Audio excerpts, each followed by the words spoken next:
And we are live. What's up, everybody? Welcome. Happy Wednesday. Welcome to Astroworld TV. So great to have you, everybody, on. We got Scott here in the house and Scott's iPhone.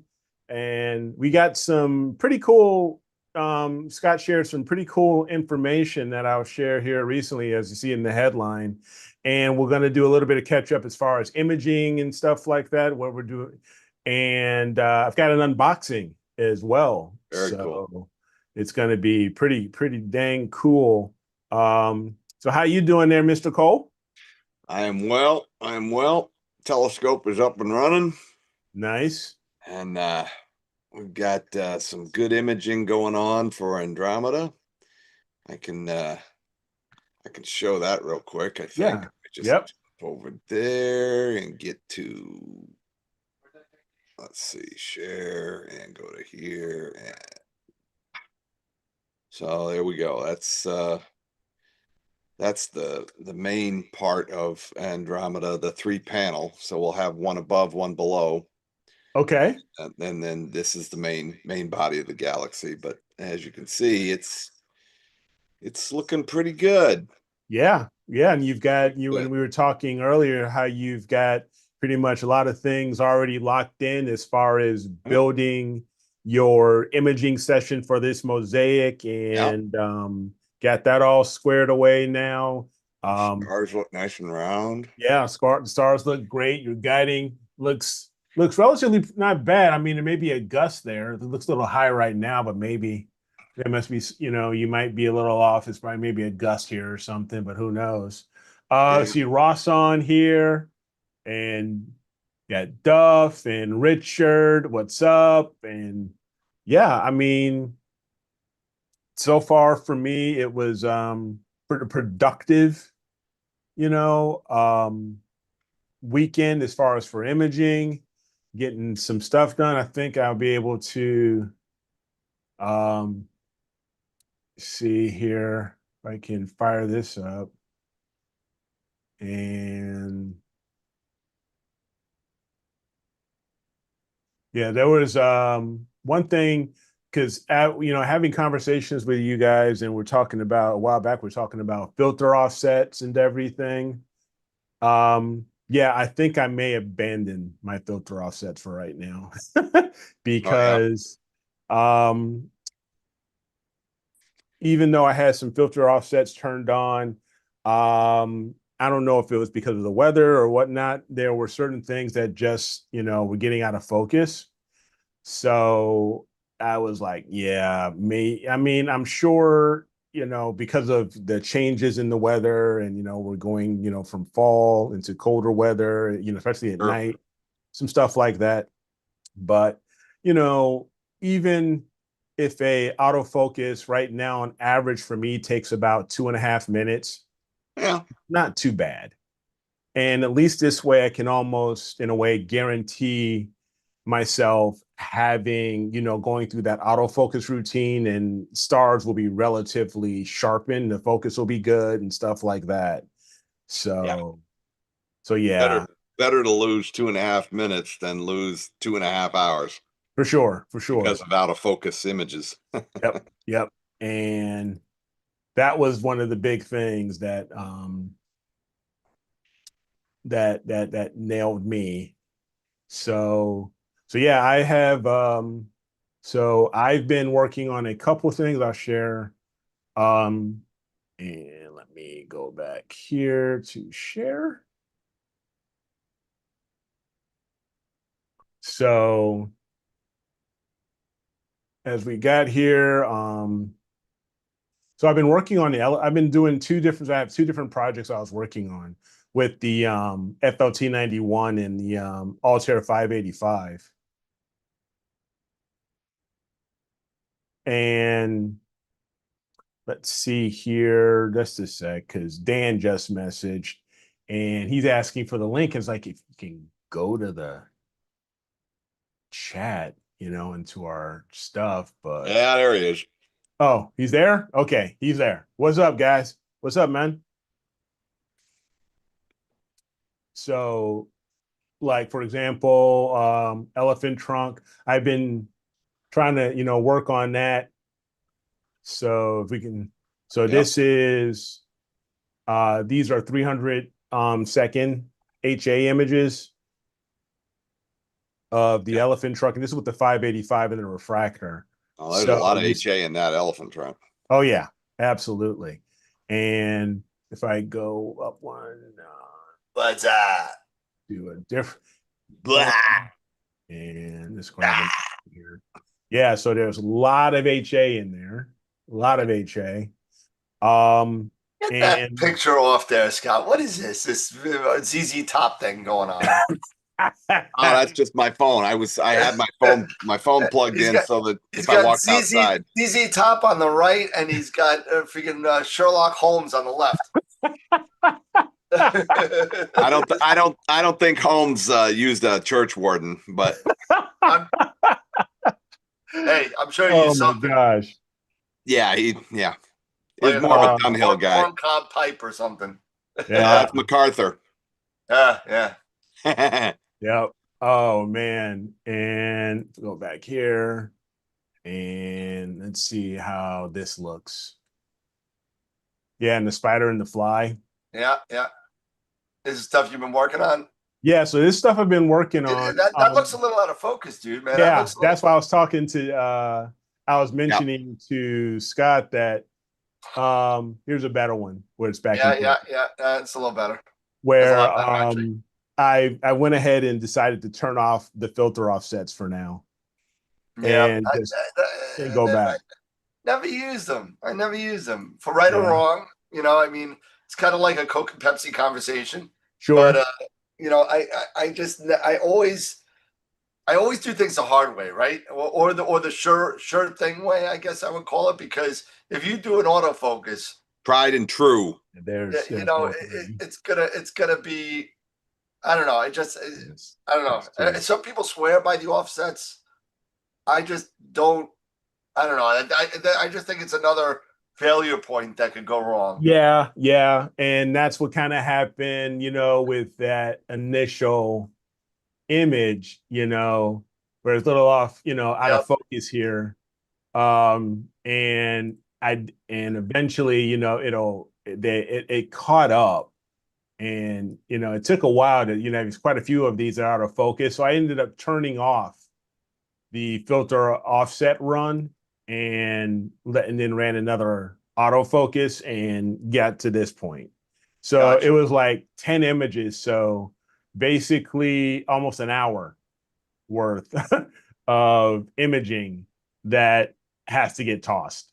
So instead of that, take 2 minutes, take 2.5 minutes, whatever the run is for the given filter, and just be done, and just let it go and be done. So yeah. I've gotten one step closer to getting the vMix up and running. Nice. That's good. You may notice that I don't know, you may or may not notice that the view of the camera has changed. Little so bit. I was sitting this way Yeah. for a long time, and now I have moved things. So what's going to happen is that I'll be over here when I'm doing videos with the green screen behind me, and I'm going to have another green screen behind me here for this show.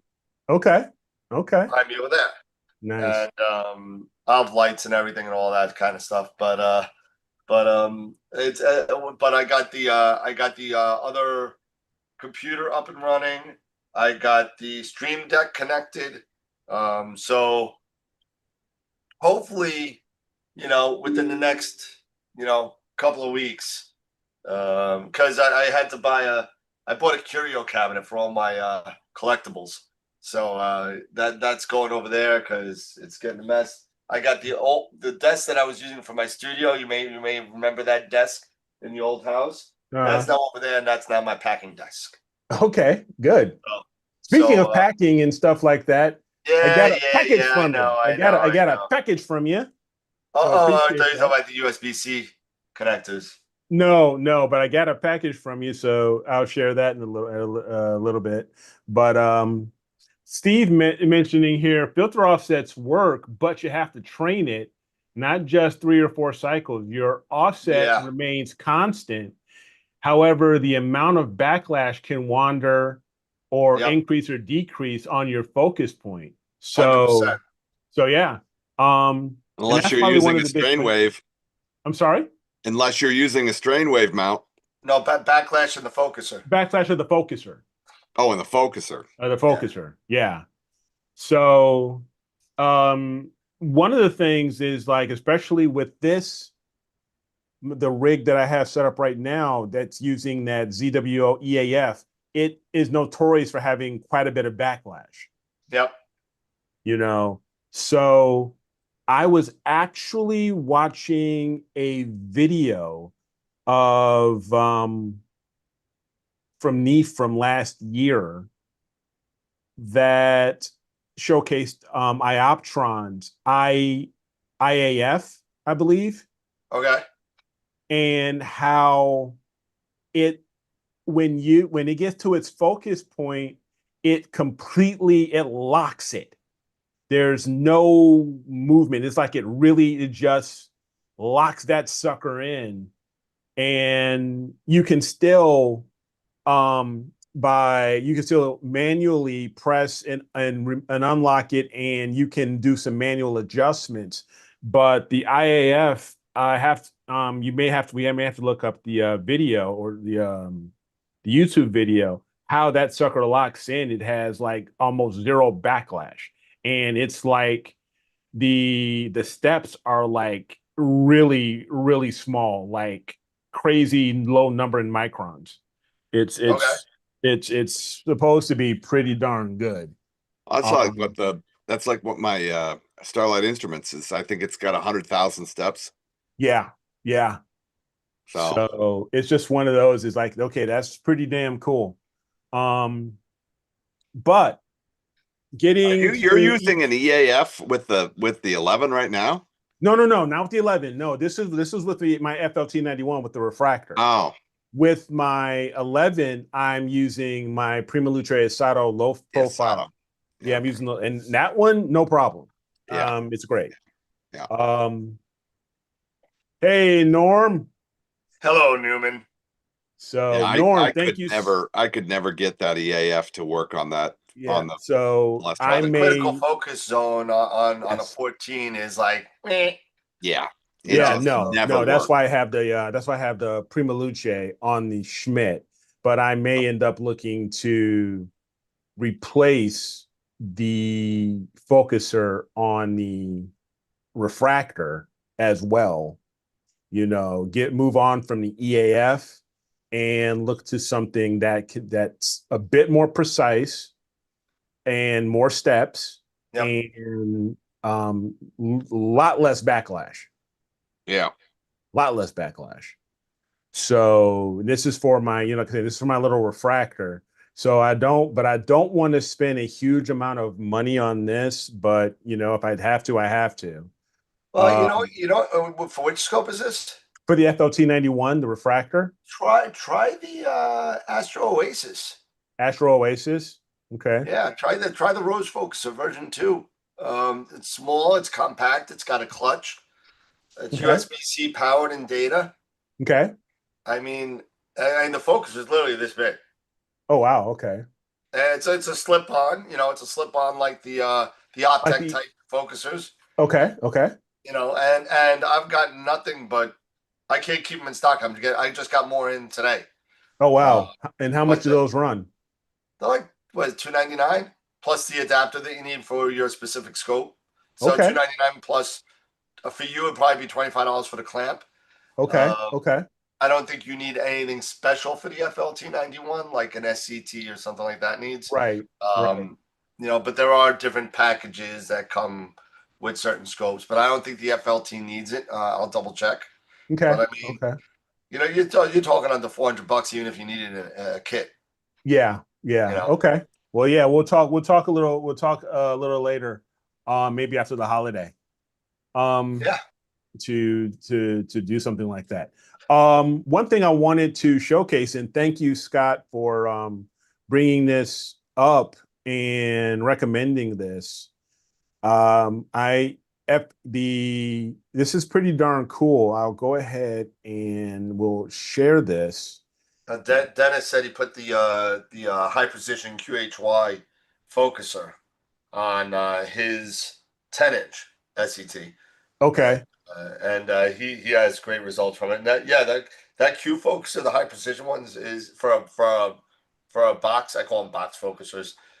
For a box focuser, I mean, it's really, really good. I mean, I've sold a bunch of those, and they're really good focusers. I don't understand the standard one. I don't know why they came out with it, because it's literally the price difference between the two focuses, like $25. Yeah, so that makes absolutely no sense. I think that's a waste. Yeah, it makes no sense. Yeah. So let me share my screen here. Yeah. To answer Steve's question, he was asking about that other pick. Yeah, no, that's a 2016 Tri-Glide Ultra, Steve.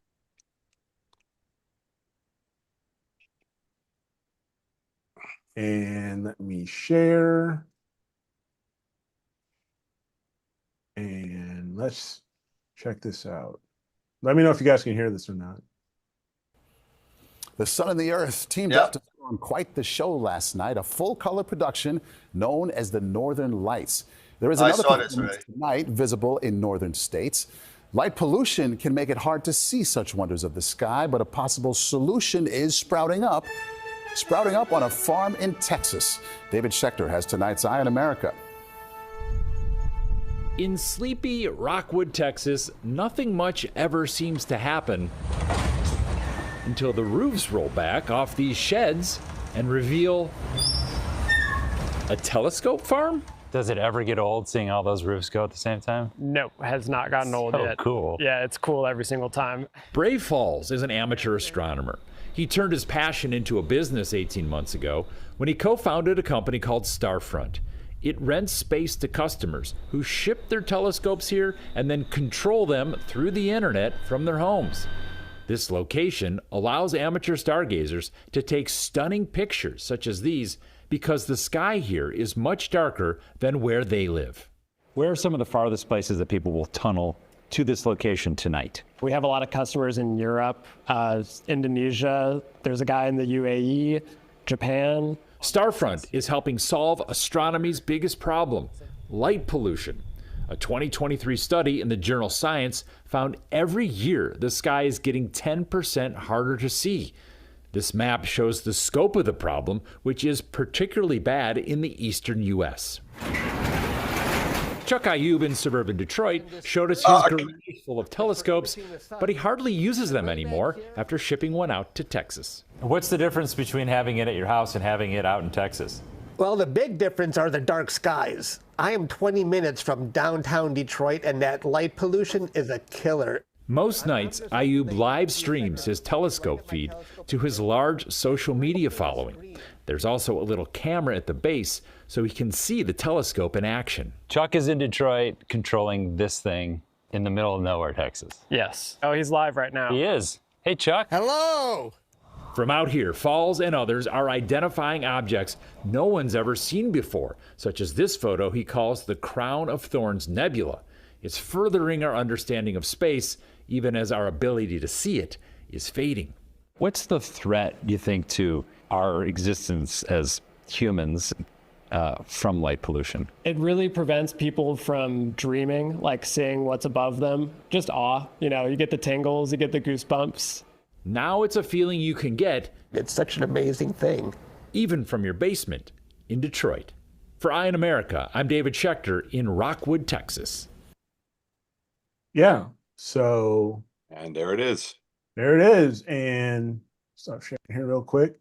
And that's really cool. I mean, and it's really eye-opening as far as, we've talked a few times about the epidemic of light pollution and how it consistently gets worse and worse and worse every year. I mean, I can only imagine right now. I'm fortunate enough to have Bortle 4 skies. Yep. Who knows how that's going to be in, say, 5 years from now? Yeah. In just 5 years. Or, yeah, light pollution should be a crime. Well, it is a crime in Australia. Yeah, I mean, and you have certain states such as New Mexico. They have actual ordinances and laws. Yep.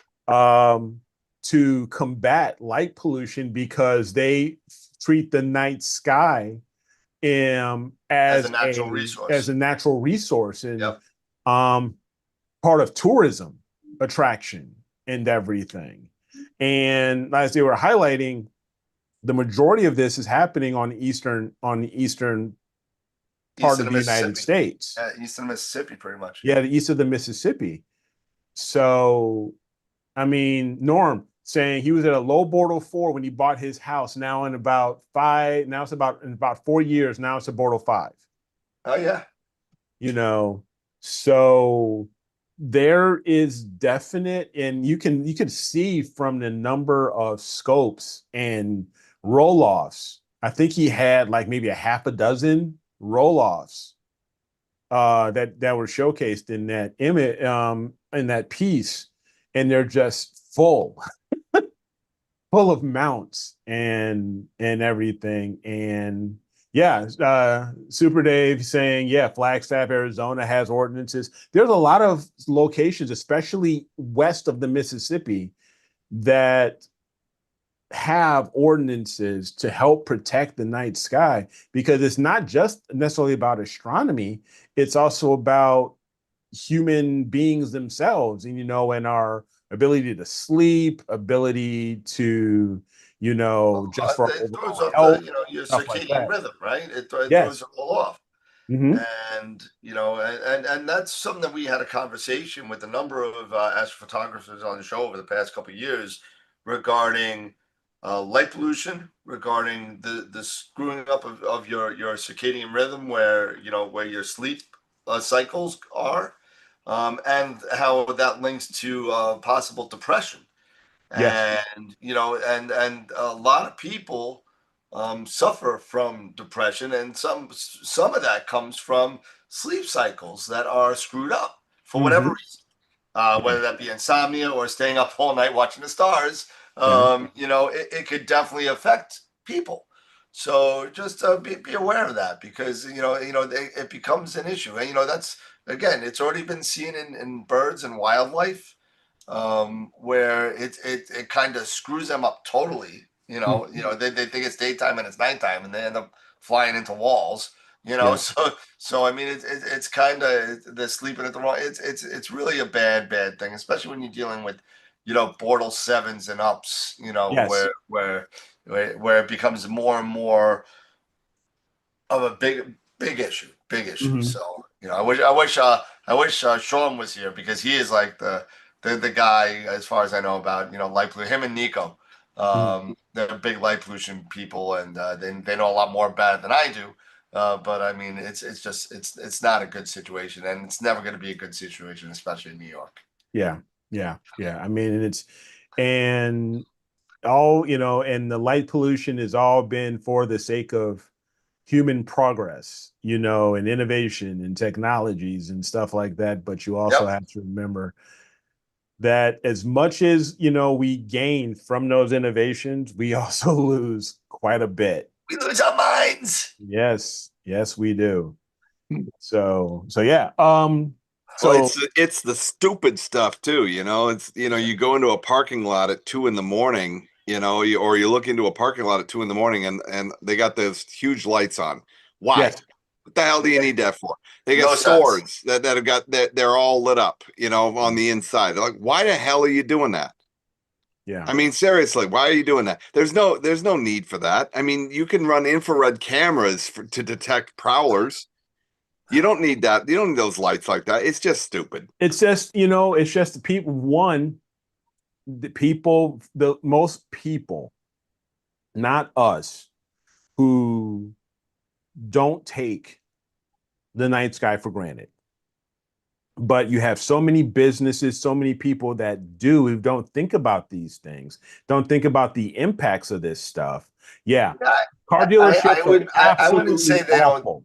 I would not, you know, knowing business. I mean, I'm not, you know, business. We all know business. Everybody's got things with and relationships with business.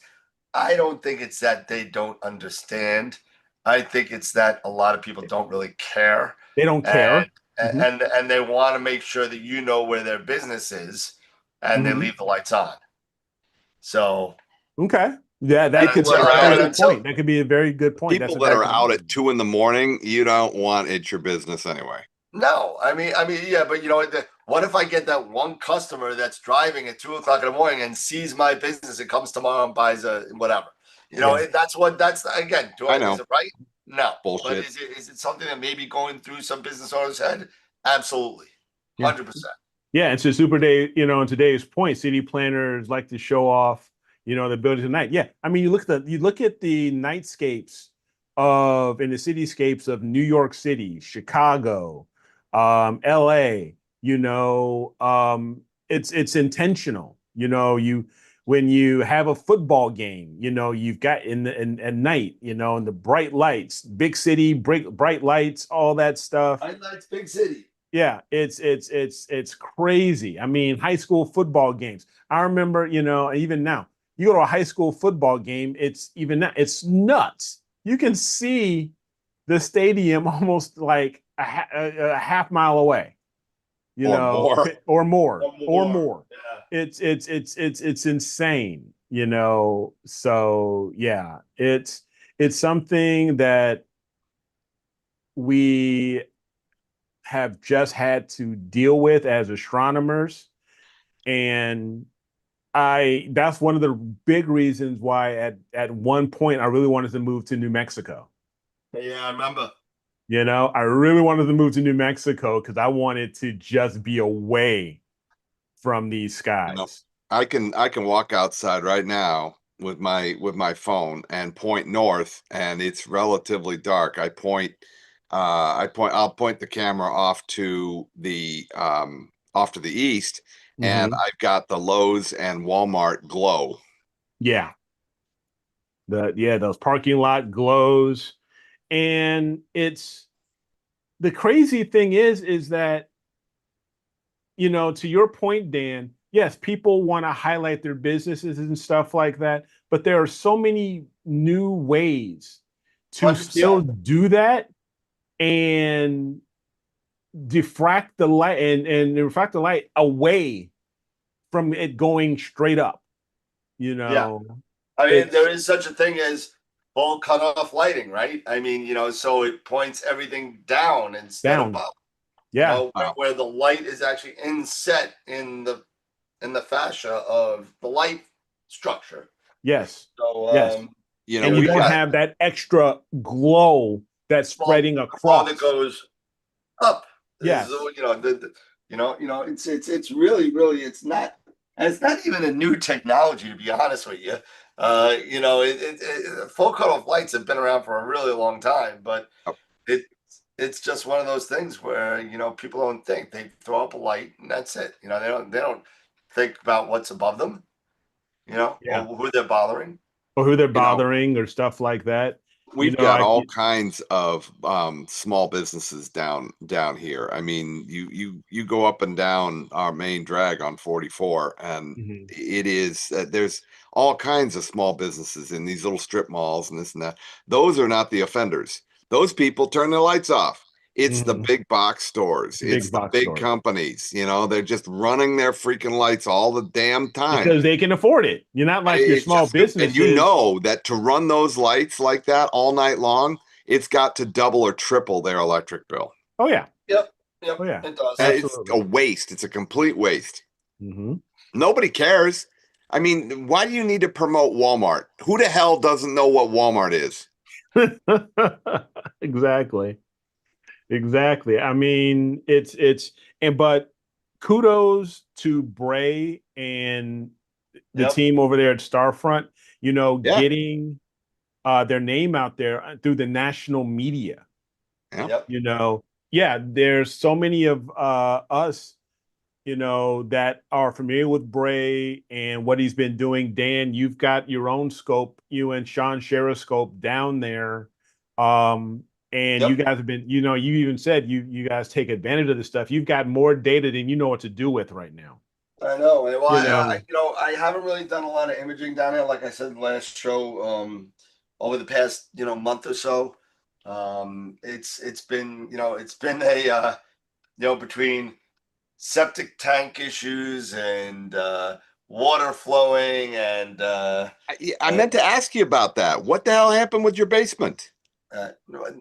nothing. Really? we don't have to go into it right now. We don't have to go into it right now. The mother-in-law didn't flush the toilet right. Oh no. And it ran and it ran and ran and it ran and it ran until it filled up the septic tank and backed up into my boiler room. Oh no. So I blame it on her, but in all fairness, the toilet bowl is not great, but it wasn't horrible. There was clean water that was backed up. It was probably a little funky. I wouldn't be drinking it, but it was clean. I looked at it in the bucket. It was clear water. It wasn't like poop. Yeah. But maybe not necessarily potable, but you never know. A septic system is huge. How long was the water running? Hours. Oh my god. Hours. And whatever the case may be, it wasn't really a big issue, but that got done. And then I had no heat for 2 days. So that was fun. They're still doing work on the house too, but you don't want to hear my drama. I could go on for hours. But yeah, so as it's far cleaned as up though. It's slowly getting to some sort of normalcy. Okay.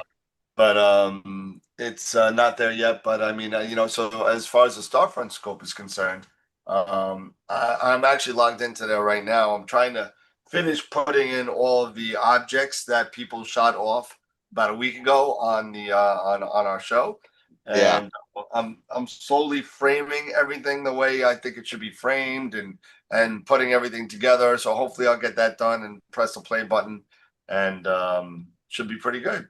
Should be pretty good. Good.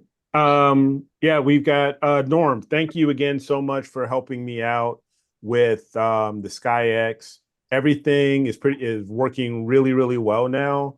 But I did learn, a few more things, and I'm sure a lot of you guys already know this stuff, and I should have known it also.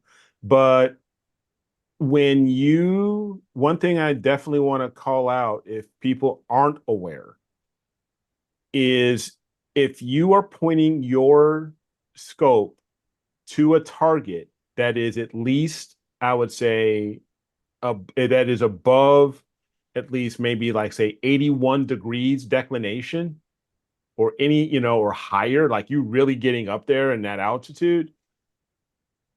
One thing for me is that, you discover is that your mount is kind of almost fighting with itself between deck and RA, and your stars start to drift and your guiding goes nuts. So even if you've calibrated down to zero declination to the south and just east of the meridian and all that stuff, and everything looks great, but if you're going to a target that's like 81 to 82 degrees in declination or above, you've got to redo your calibration on that target. Well, I mean, I'm shooting Andromeda right now, and I'm almost pointing straight up. Yeah, but yeah. And did you have? Well, I mean, look at. But what's your deck? But what's the look at what it's doing? Look, the declination at right now. Yeah, look. So my RA is fine. Yeah, but that declination is really high. Double. Yes. Yeah, and it's because I'm pointing straight up. You're just pointing straight up. And one of the things is like, and you start getting things like this as well, where you're settling time because you're combating, you're combating that height, right? And it's almost like your axes are fighting one another. Yeah. in a way. But I mean, it's not terrible. And I mean, you know, it's all here, right? It's all here, you know, stars. Yep. What the hell? As long as the stars are nice and round, what do I give a flying flip? Yeah, as long as your stars are good. But I'm just Right? saying, you know, just to call out, if I mean, Norm is even saying he calibrates his guider at every target. Yep. He Well, I mean, doesn't yeah. just I mean, look, I've got it right there. Forced calibration right there. It's you know, slew center, rotate, run autofocus, start guiding, forced calibration. so that is probably for most folks, you know, is something that should be recommended to just force your calibration on every target. Right. Well, I mean, why not? It only takes a minute, Yeah. you know. But I mean, have you seen? This is broadband, Dan, Yeah, no, I on think Andromeda, and this is the center panel. So there'll be one above it, one below it, Okay. Yep. and then we'll turn it 90 degrees for the Got final. it. Yeah, I'm looking. Yeah, I gotcha. So yeah, it's gonna be sweet. Nice. Yeah. Yeah, and then Norm saying he can guide all the way through the meridian and then flips and then calibrates. And I'm assuming then you calibrate again after the flip. Automatically force it. Yeah. Automatically calibrates and stuff like that. Yeah. Yeah, I thought maybe I was doing something wrong. I was fiddling around with the settings in the deck, trying to fudge it a little bit here and there with Bitmo and so on and so forth. Everything I did, I can't. It will. The best I can get is about 0.6 when it's pointing that high. Okay. It's about the best I can get. Okay. And that, But see, I mean, what the hell do I care? The as long as the stars are sharp, who gives a flip? Who cares? that's true. That's true. That is true. And so just one of those things that, you know, you learn something new every day. You learn and you get better at stuff and you realize, oh, okay. Like another one of mine was like I was sharing with you earlier, Scott, like we were talking about how you've now nested your all of your panels into that one program, you know, into your imaging session. So you don't, so it just hits each and every one. Like me, I just decided, you know, because I kept forgetting to, you know, necessarily do my flats, right? So, and that's thanks to you, Dan, pointing this out, and also Dave pointing this out. Getting it nested like this, that works really well. It's very efficient. You know, tweak a little bit here and there. You know, you change your filters. Hey, by the way, I wanted to ask. Yeah. I set this, Dan, or either Eric, either you or Eric. I've set this like here for the D3, right? For all three panels, right? For the light pollution filter. So when I start the sequence, right, it will give me a little purple box that says switch to D3 filter, and I have to click OK. How do I turn that sumbitch off? So on your hold on. So but you're on a manual filter wheel. Yes. Yeah. So if you go, I don't think there. Let me see if there's a setting for that. I don't think there's a setting for that. I think it's going to automatically ask you. There might be a setting under options. Let's see. Mm-hmm. Hey, that's a pain in the ass. I forget to do it, and then I'll miss out on 10 minutes of exposure time because I forgot to press the stupid purple button. Right. Killing me. Yeah. So Norm, thank you again. I got the T point set. I got calibration and my supermodel set. Everything is really locked in right now. Polar alignment is great. All of that stuff is really, really good. So thank you again. I even went ahead and I even set up and ran through my artificial, you know, my horizon. What the hell? That's the thing, baby. Oh. Yeah, the thing. Got my horizon set up in the SkyX, you know, did a few other things and you know, and set it and got that done. So far, I'm ready to roll. with this thing. And it's not been too bad. I mean, What's a hell of a learning curve? yeah, I mean, it is. It is, but it's been worth it. It has been really, really worth it. So like for example, here, if I share here, share it.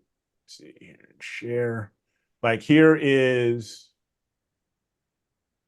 my one of several that Yep. I took. This is the Flaming Star Nebula.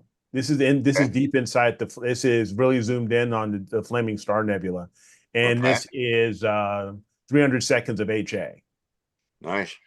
And so you can see and look at those stars. I mean, yeah, nice and tight. They're nice and tight. Yeah. And that's good polar alignment. That's figuring out the guiding and everything. This is all on the MIT. And it's been going, relatively smooth, man. I mean, let me see here. I don't even know if I have it here. Let me see if it'll come up. And open. See if I've got any logs here. And we'll just go to the latest one and see what's in there.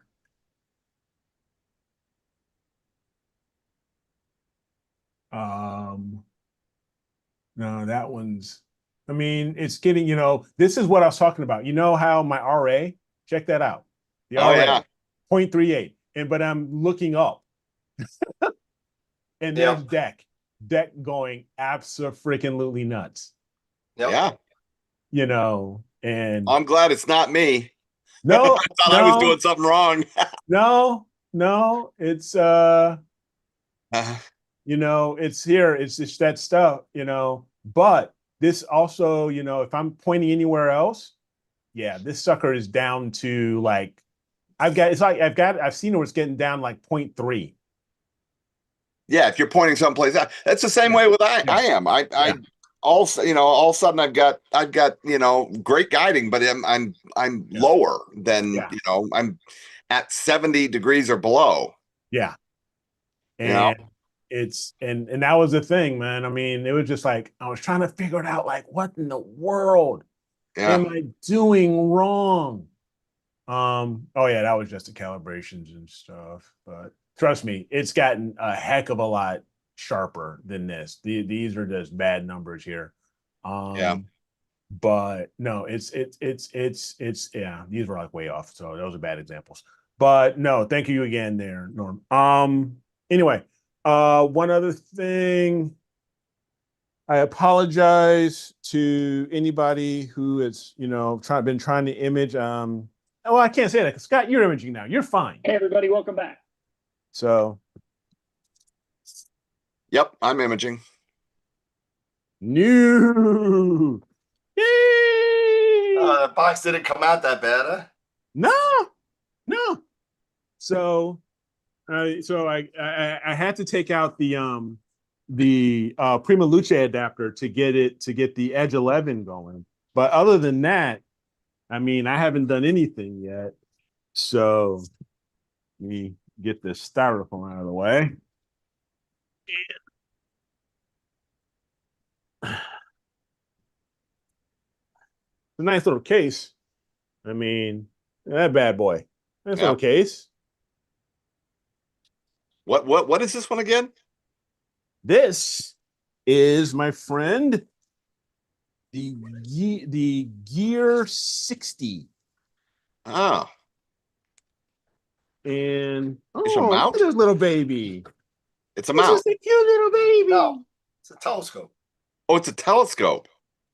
It's a cute little baby. Oh, okay.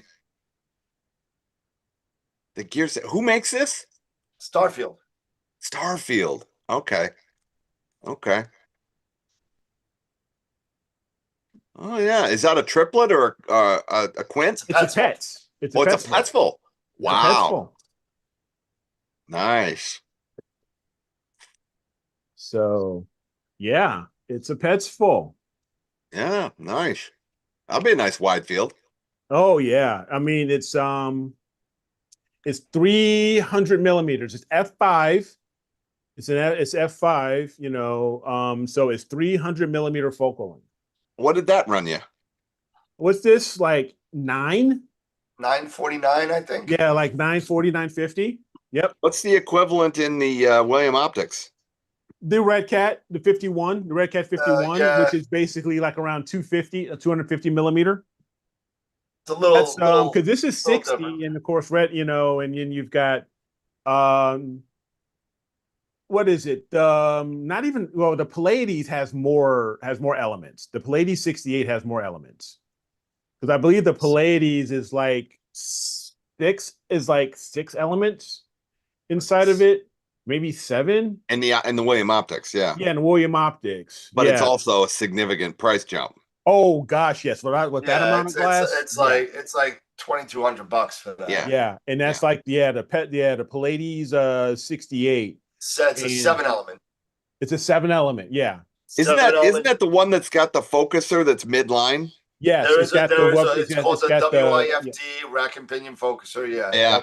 I've heard nothing but good things about that focuser. It's their own their own design. It's their own design, it's their own patented design and everything. Yep. And yeah, it's all you need to do, you don't have to worry about the whole back focus bit or anything like that. You just need to get it in just just in focus. Yep. That's it. And you could strap a motor right to it, right? Oh yeah. Yep. You can put in like the QHY, Q focuser, the EAF, the Cube, those types of focusers, you can use with that Moonlight scope. Doesn't Moonlight have a small little or the like the one that I use, the Feather Touch? Yeah, you get a Feather Touch on it. Yeah, like a motorized Feather Touch. Yeah. So, that'd be a sweet setup. Yeah, so for this one, you got Optec too. You got a bunch of stuff. Yeah, you got a bunch of stuff. So for this one, I am actually going. I have a Prima Luce Senso Seto. What is it? Senso? Sesto Senso? Sesto Senso. Thank you. Freaking the number Italians. 2, the version 2. Version 2. Yeah. Yep. I've had it for a while. And I'm going to just in time for the version 3 to come out. Yeah. So I'm gonna go ahead and put that guy on here. So it looks like the version 3 has a clutch. So it does it? Okay. So focuser with a clutch is the bomb. It's key. Especially when you're dealing with large focal length telescopes, because if you're out of focus, at least you could turn off the clutch instead of taking off the whole bracket and all the stuff. It's a nightmare. So you got to get that thing in a nice rough focus. Just eyeball it and get it in there. Put your camera on there, attach the focuser, and then but now you got the clutch. So now you can just unloosen the clutch, and then the mirror becomes free. Yeah, that was a game changer when I put that Feather Touch on the 14. 100%. That was a game changer. Yep. So this made all the difference. Oh, so this has a CAA on it. Yep. A manual CAA. Manual it has adjuster. a tilt. It has a tilt adjuster. It does. It has a tilt adjuster. And you can. What else is this guy got on here?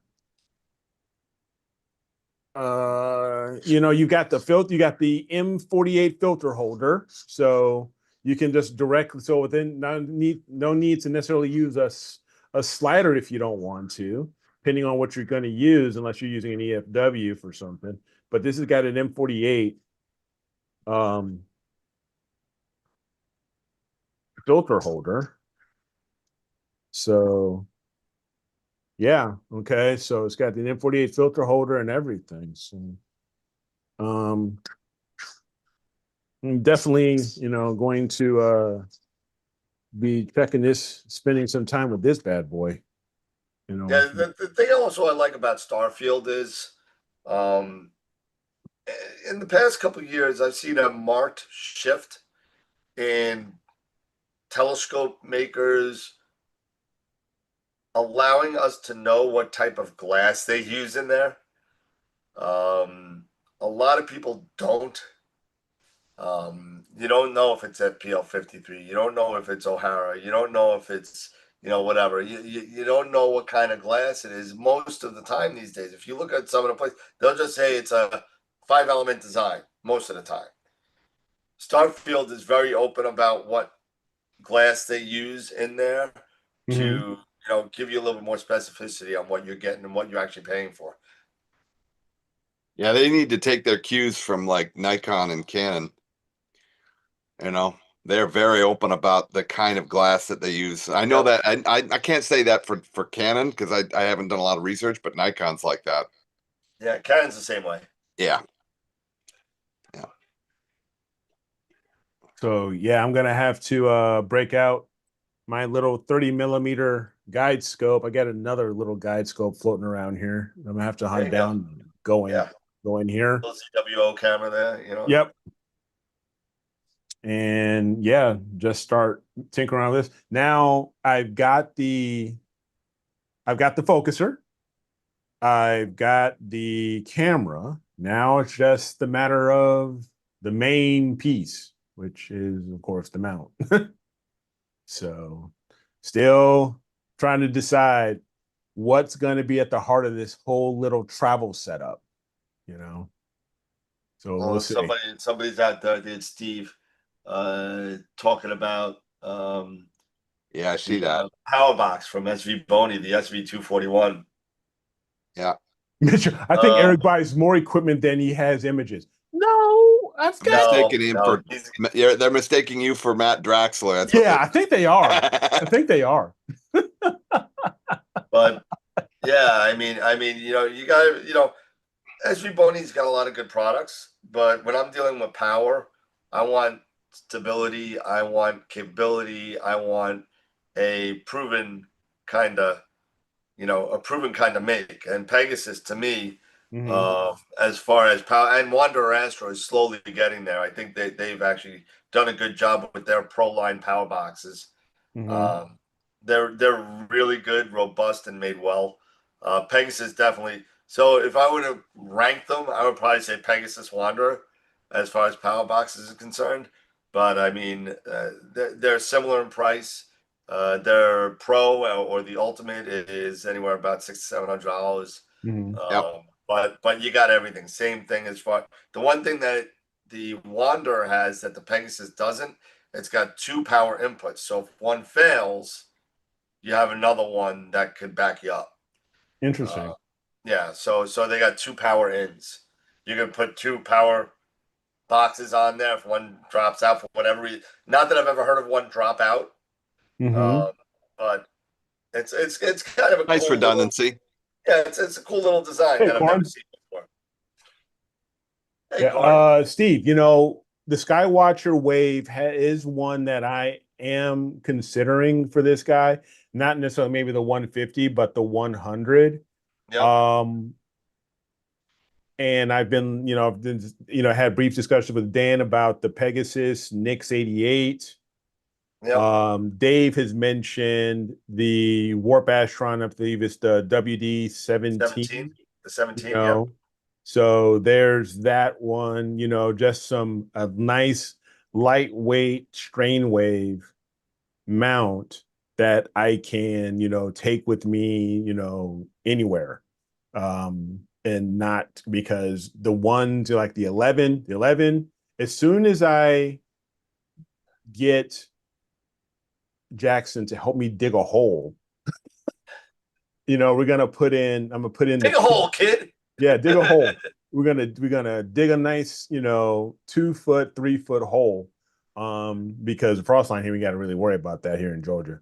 But and get my second pier up, and then that sucker, the Mighty Mount's gonna go on there, and that 11's never leaving that spot as far as I'm concerned. Rich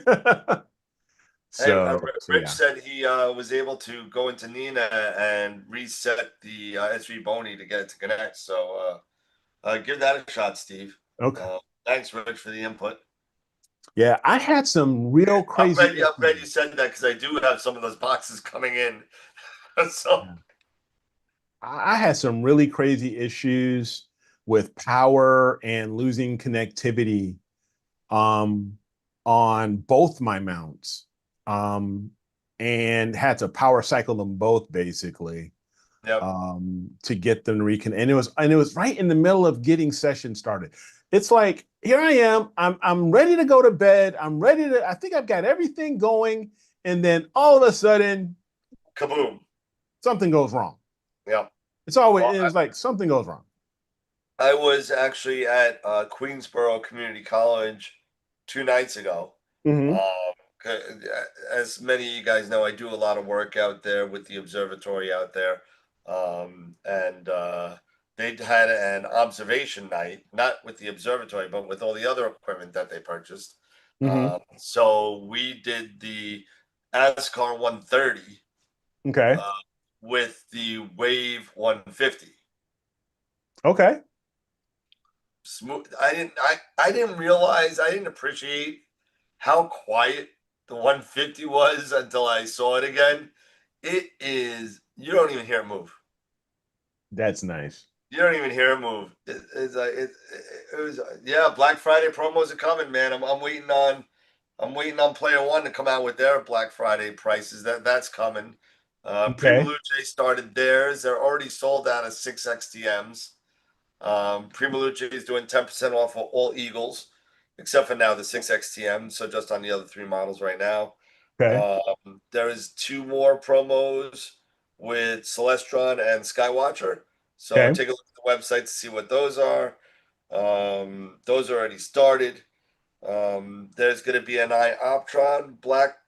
I can't really say what it is, but there's going to be an Ioptron one starting Monday.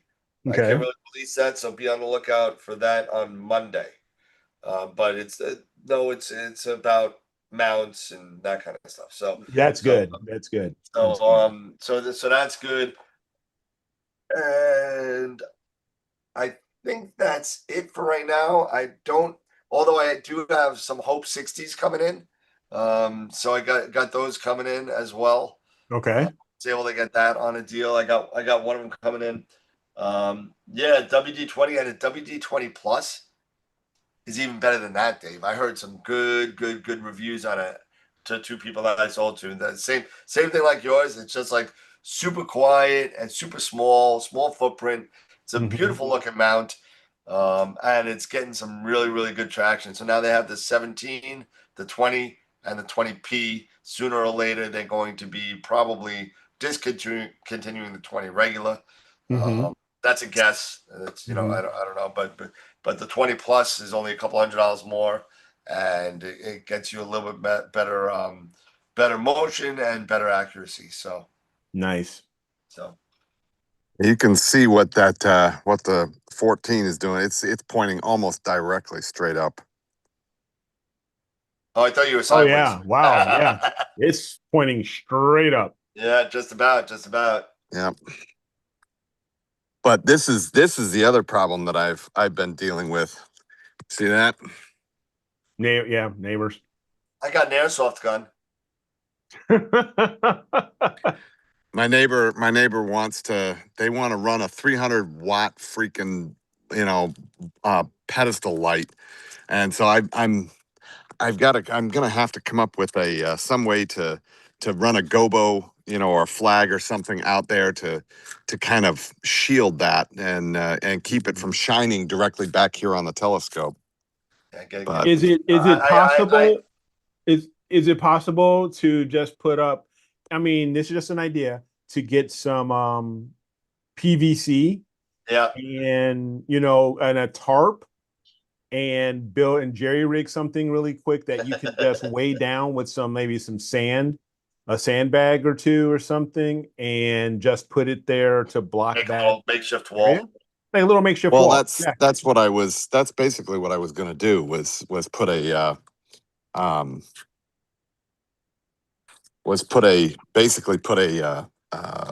big. I've got like a makeshift trellis that's made out of 3/4 inch pipe that I can probably get the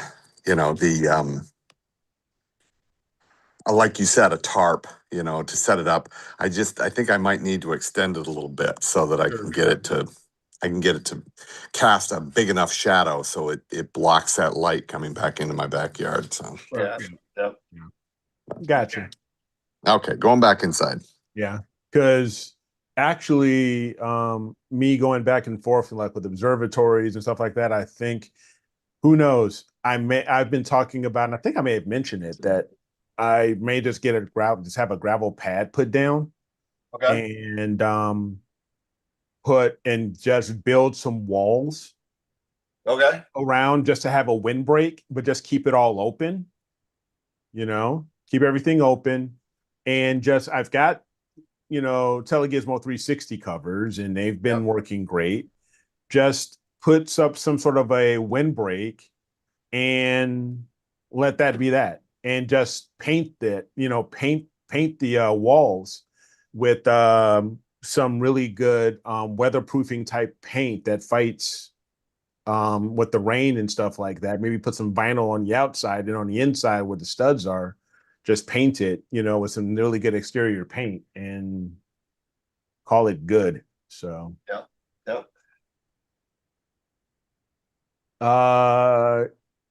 Check with IR camera. Steve, I've used landscape cloth to block light. Check it with your infrared camera as you go. Scott, it is tough. Okay. Yep. So I know. We all still deal, have some very common problems with, some, folks, neighbors, stuff like that. So yeah. Yep, absolutely. Stuff happens. Absolutely. Oh man. Yeah, I mean, finally got smart and started incorporating my my flats routine into my imaging session. So, that was one thing that I should have thought about a lot sooner, instead of just waiting to later to do the flats or anything like that. Just throw it into the imaging session as part of the imaging session, and just let it be done, at night, like at astronomical dawn, and just let it run, and then just be done. Especially now that I'm using rotators and everything. You have to do these flats at that angle, right? To make sure everything integrates properly. So so Steve, whoever told you that we do this to relieve stress lied to you. They lied. There's nothing unstressful about doing this. This is not stressful. For me, this helps my ADHD. There you go. This helps my ADHD, because this is the thing that gets, that hyperactivity that gets the brain working and the dopamine flowing and stuff like that. This is that. It could be therapeutic one way or another. It is. Can we stop seeing Scott's legs, please? Oh, good Lord, Scott! Hey, look at that! Put those things away. God, you're gonna blind me. Jeez. Hey, at least I'm wearing pants. Wow. Get a tan, bro. You're in Florida.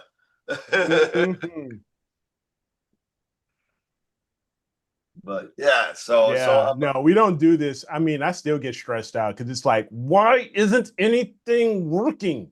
It's like playing golf, right? You have one day, you have a great game, and you want to go back the next day. You do the same exact thing you think that you're doing, and you shoot 20 freaking strokes higher. Exactly. Exactly. It's like, what happened to that great low score I had yesterday? That was yesterday. Yeah. Right. Exactly. Oh yeah. So it looks like I had an issue the other day. What was your issue? So I'm moving stuff back and forth in the Celestron, and like that, it wasn't a Celestron. I don't want to say what scope it was, but I'm moving a large Dobsonian with a friend of mine that's helping me, and all of a sudden I hear like, what the hell is that? So I'm like, wow, man. And all of a sudden, glass starts coming out of the box. So Oh I'm no. like, oh no, it was a 10-inch Dom. Oh You man. notice I say was. And Was. so apparently, whatever happened in shipping, the mirror got released from its locking clamps, the primary mirror, Oh my and God. slid up the scope as we moved the scope and smashed right into the secondary. Secondary. The Oh. second, the primary, no problem, a little scratch. The secondary, completely destroyed. So Yeah. I get to call the company and say, hey, listen, came destroyed. Right? You guys didn't bolt that mirror down. Both that mirror. Yeah, it was bad. It was bad. The poor girl that was helping me move it thought it was her fault. Nah. Unbelievable. Yep. It's all good. Golf is easy to this compared to this. Yep, for sure. Golf is not easy. No, golf ain't easy. But golf ain't easy. That little ball that don't move. Sometimes it's really hard to hit that thing. It is. It's easier to hit a baseball sometimes. It's like chase the little white ball. Yeah, it's like keep my head down. Eric, keep your head down. Bend your knees. Good Hit God. the ball, then move your head. Yes. Good God. And don't I think I'll stay with motorcycles. And don't forget to address the ball. Yeah. Hello, ball. Hello. Hello, ball. Oh man. Absolutely. Dating myself there. But anyway, so I'm looking on getting some of these. I have them all written down right here. What's that? All the images that all the objects that people shot out. From everything from Casper the Friendly Ghost to Lower's Nebula to Barnard's Loop to the jellyfish and others. Okay. I'm slowly LDN 1622. A whole bunch of things in here. So I'm looking forward to putting that together and hopefully hitting play and getting some more data as we move into the colder and clearer and longer days and months to come. So gonna be fun. Yeah, my list is increasing as well. I've got M51. I've got the Cygnus Loop, which is that's a mosaic. I've got the heart panel mosaic. The horse head, the lagoon. Well, I did the lagoon already. M31, so which I'm working on now. The Pac-Man Nebula, the Pleiades, the Wizard. Yep. Yeah. That's all data that needs to be processed. Now, here's something that have you guys ever read this or seen this book? Gary M, he's all over. We use a bunch of his photos in our constellation conversations. Okay. From Astrobin. Yeah. So he had this book series that he put out. I'm not sure how old this is, but it's the 750 best deep sky objects reachable from the northern hemisphere.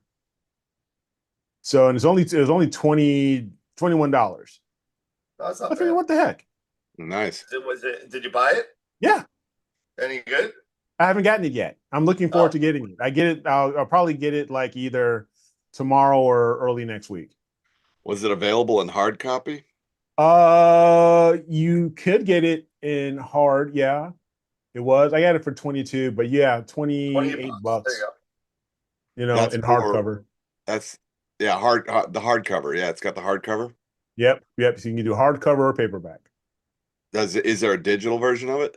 I don't know if there's a digital, but we'd have to look that up. But I'm yeah, sure this was just on Amazon. It'd be there, but it's not there. Yeah. So yeah, so 750 deep sky objects from the northern hemisphere. Okay, cool. That'll work. Let's see. Oh, Matt says he has the book. He says it's pretty cool. Well, that's good. That's good. Apparently, there's his compendium, which is free. Oh, that's good. So, Very good. Nice. yeah, So it's yeah, nice. I'm It's looking nice forward to to see that. checking that out and getting some further ideas. Yep. It's nice to see that, like you started to show off with the Starfront getting the national media attention. Yes, absolutely. And you know, like I said, I have my scope down there with Sean, and I just can't wait to put that. I'm on vacation next week, Mm-hmm. staycation, pretty much. You know, Okay. figuring get in the house, but it's kind of like I would love to see if I could get that Flying Dragon put together next week. Nice. That's something that that's one of my goals for that. Not to mention all the other stuff that I gotta get. I gotta get the studio set up. That's gonna be running this way, Uh-huh. and maybe finally make a video or two. Be nice. Yeah. Nice. So That's good. That's good, man. I'm happy for you. You know, getting things set I'm up. I'm gonna do like little like maybe I don't know if it's advertisements, Uh-huh. or like product information. Maybe it would be more like it. I don't know if it's like selling it, but saying, okay, you know what? Hey, this is the SV Boney 241 Pro Box.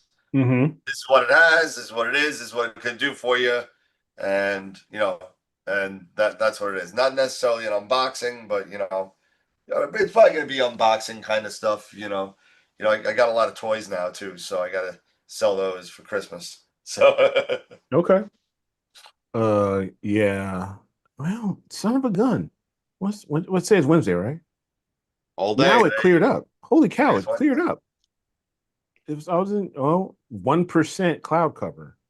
Yeah, I looked at clear outside and it was spotty at best, and then all of a sudden it decided to say, nope, we're going clear. We're going clear. Okay. I don't know what does Starfront say. I don't know. Let's see. I think I may have to, after, in a few minutes, I think I may have to go outside and start firing things up and waking some things up. So Yeah. Matter of fact, my Meridian flip it literally just triggered. okay. Yeah. Nice.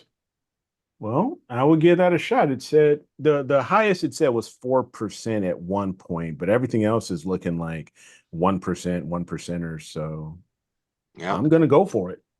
So it looks like in February, I was just invited right now to do a talk at where the hell is this?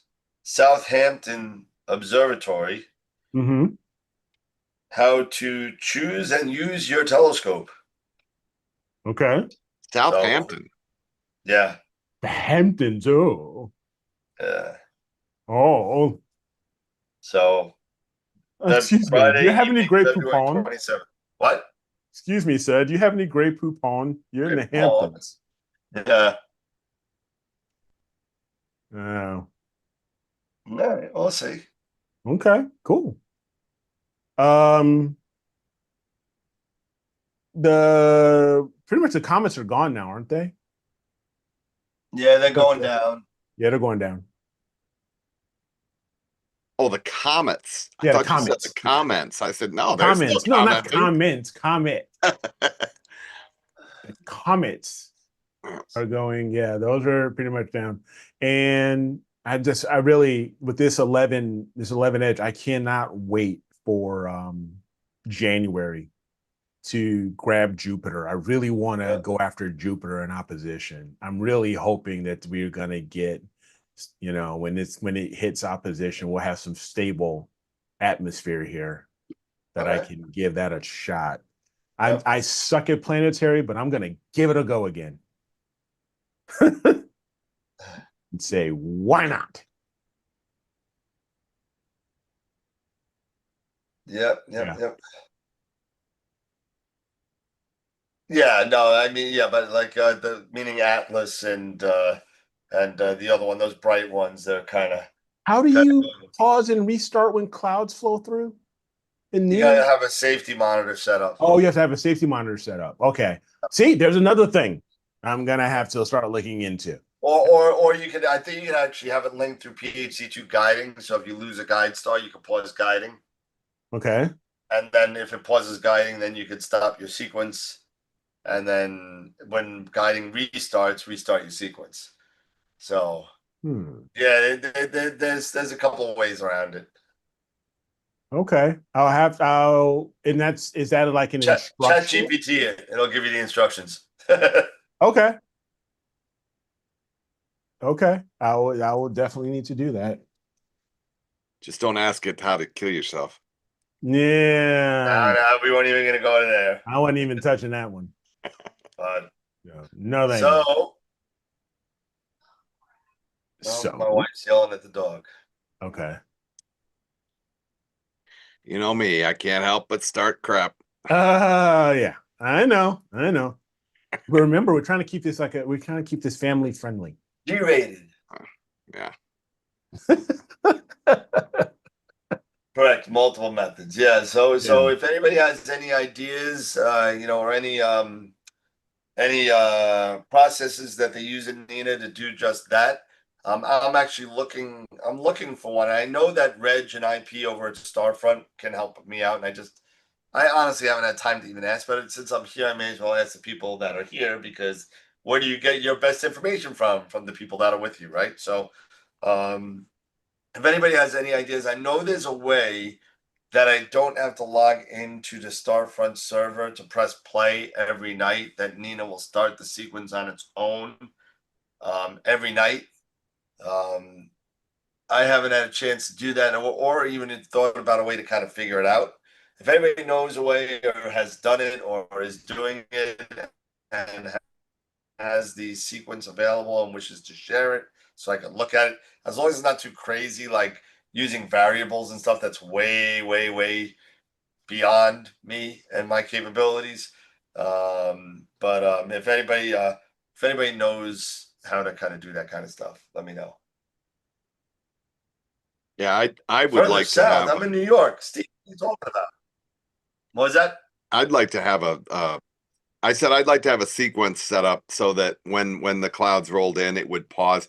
Because my PhD2 will pause, but I got to get it to pause the sequence until PhD2 picks back up again and says, "Okay, Yeah, hey, the clouds have rolled out." There's got to be a trigger there. There's got to be a trigger there. So you're gonna need a trigger that triggers the sequence to pause when, I guess, PhD loses the guide star or whatever it is. Or PhD loses the guide star. Uh-oh.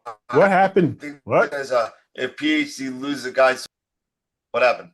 Yeah, your internet's futzing out on you. Yeah, your internet's freezing up. You're frozen. Yeah, it's mine. Yeah, you're frozen. Yeah, you're frozen. I can hear you, like but Elsa. you're frozen. You're picking your nose. Loser. Loser. Right? No, I think we lost him altogether.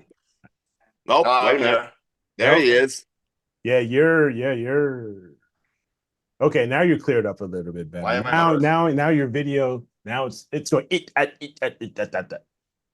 Is it working now? Yeah, you're better. It's still a little blocky, but you're better. Really? I don't know why. I got gigabit. May not be you. It may just be the IP. Yeah. Oh, that's weird. Yeah. So don't forget, I haven't even checked recently. I need to go into the Google Drive and see how we're doing as far as entries for our our monthly imaging contest. Let me take a quick look here. I'm kind of curious. Let's go here. Astropod submissions. It's a 4K camera. Why is it being? It's not a cheap webcam, Steve. It's really not. But probably not you. It's probably your IP. No, I don't think so. Oh, wow. That's surprising. We only have 1, 2, 3 entries so far. Come on, everybody. Let people know. We got this. We got a whole new contest. Let's start dumping even more images in here. And I mean, right now we've only got experienced. So we need to if you have novice astrophotographers or just getting started, let them know about Astroworld TV and join us and share their images, and let's see if they can get them on the calendar. The new calendar, the one for 2027. Can't believe we're already planning for 2027, dude. No. It's crazy. Yep. It is. Not even out of 25 yet. I know.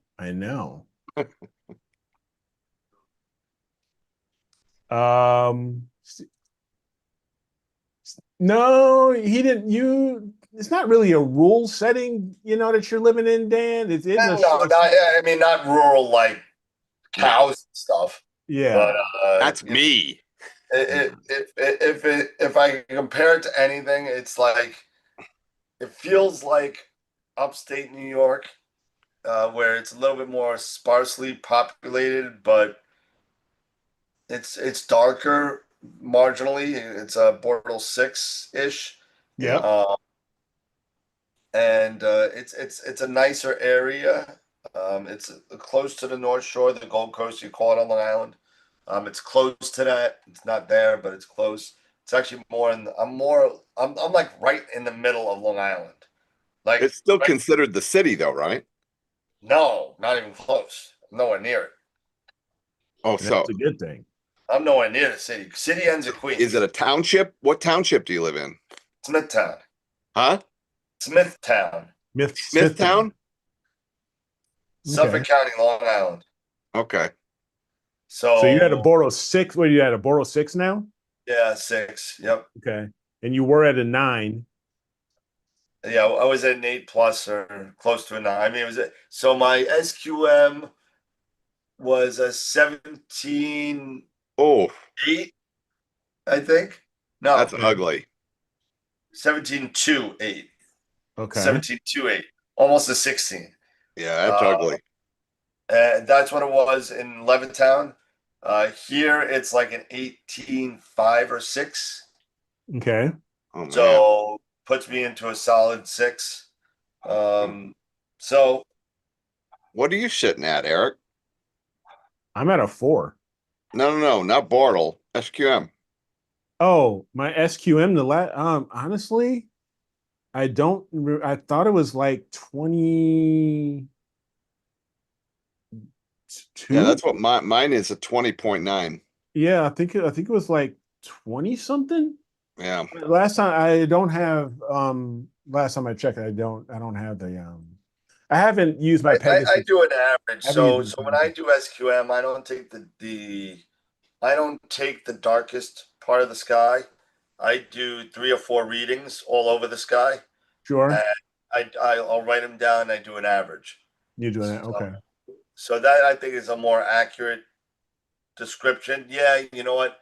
On the east, I'm probably like an 18.8, and in the west, looking into the city a little bit towards that way, I'm probably like an 18.5, 4, something like that. Yeah.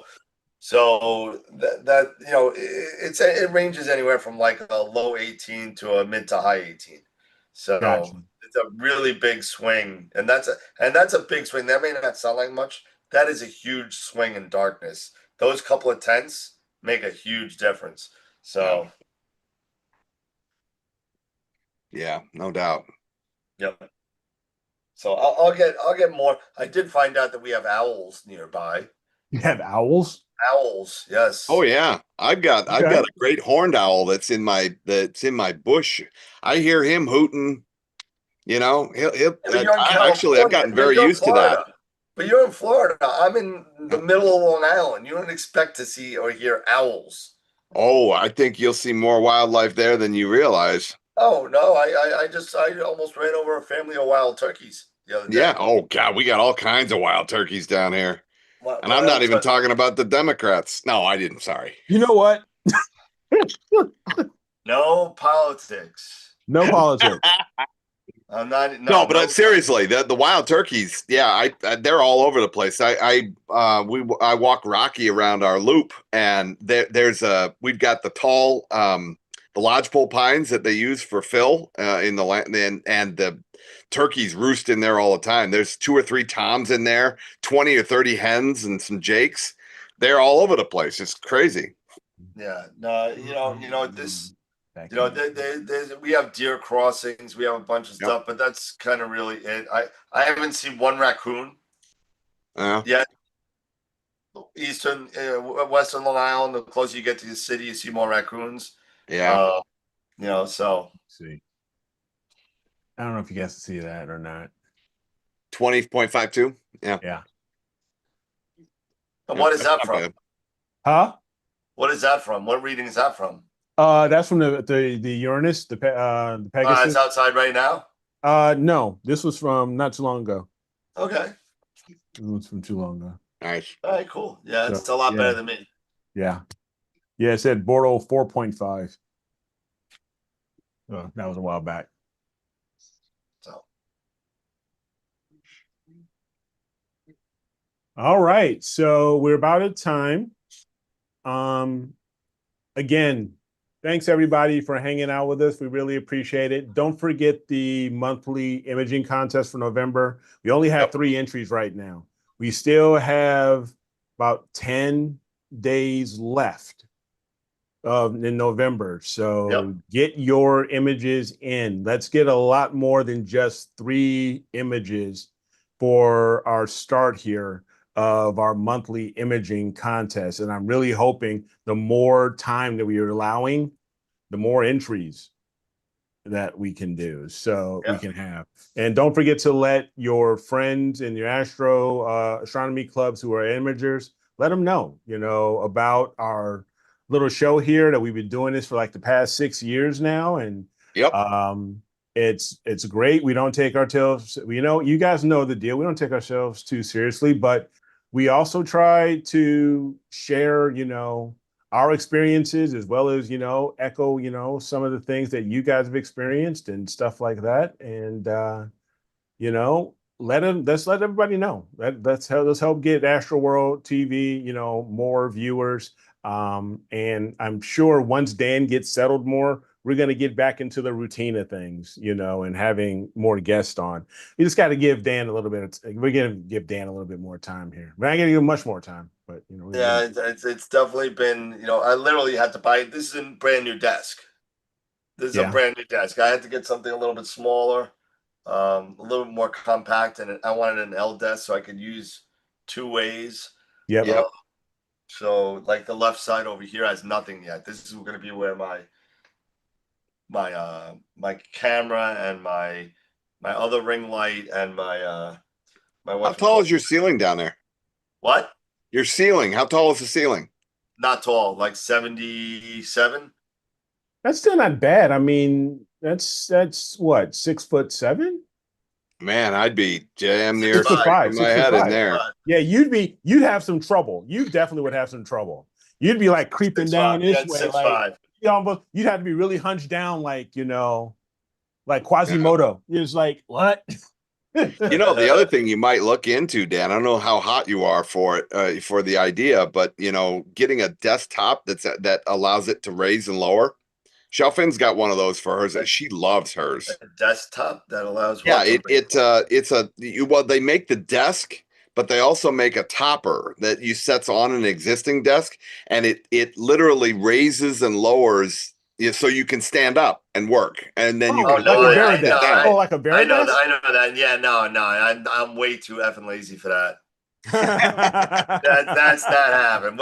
When I'm on the show, I want to relax. I don't want to. I stand all day. Yeah, I hear you. I am running around. I literally I got to work at 7 this morning. I got home at 7 tonight, and I was on my feet all day. I hear you. No way in hell that I'm going to be standing for another hour and a half doing a show. Yeah.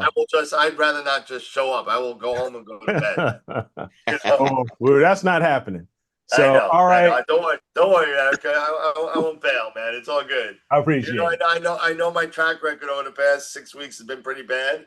But, but we understand that though too. We understand. I promise it's getting better. It's getting better. It's part of it is the construction. The other part is the mother-in-law.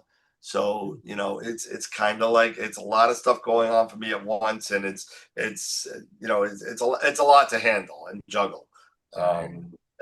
So I appreciate everybody's patience with me. Most people, except for like Matt Draxler, who's not that patient.